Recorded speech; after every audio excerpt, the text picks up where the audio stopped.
আমাদের প্রিয় নবী হজরত মুহাম্মদ সাল্লাল্লাহু আলাইহি ওয়াসাল্লাম লাউ এবং গরু মাংস দিয়ে রান্না করা খাবার খুব পছন্দ করতেন। তো আজ আমি গরু মাংস এবং লাউ দিয়ে রান্না করব। তো এখানে সব রেডি করে রাখছি। তো চুলার মধ্যে আমি পেঁয়াজ অন্যান্য মশলা দিয়ে দিলাম। পাশাপাশি আমি রান্নার ফাঁকে গরু মাংসের পাশাপাশি আমি ভাজি করব। লাউয়ের যে ছোবড়া আছে ওই ছোবড়া দিয়ে ভাজি করব। তো আমি প্রথমে সব গরম করে নিলাম, তারপরে মাংসগুলো ছেড়ে দিলাম।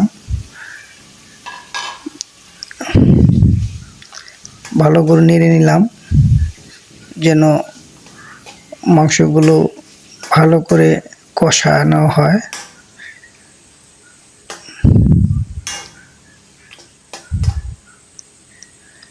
দেখতে পাচ্ছি একটু ভালোই সুন্দর হয়েছে কালারগুলো।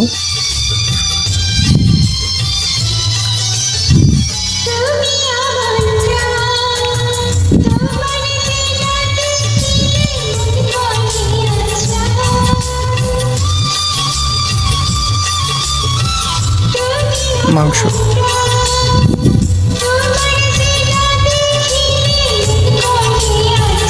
পাশাপাশি এদিকে আমি ভাজিগুলো ভাজানোর জন্য পেঁয়াজ, রসুন, কাঁচামরিচ সবগুলো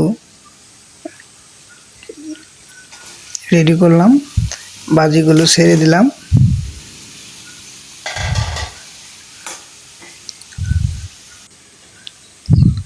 ভাজিগুলো ভালো করে নাড়ালাম।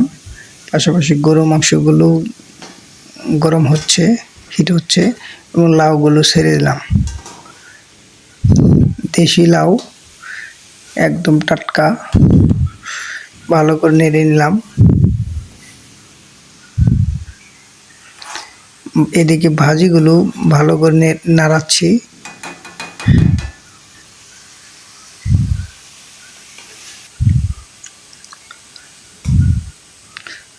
মাংসগুলো একটু গরম গরম হয়েছে। ভাজিগুলো রেডি হচ্ছে। একটু মাংস টেস্ট করে দেখি।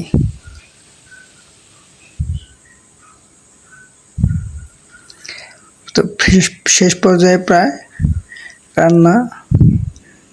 এখন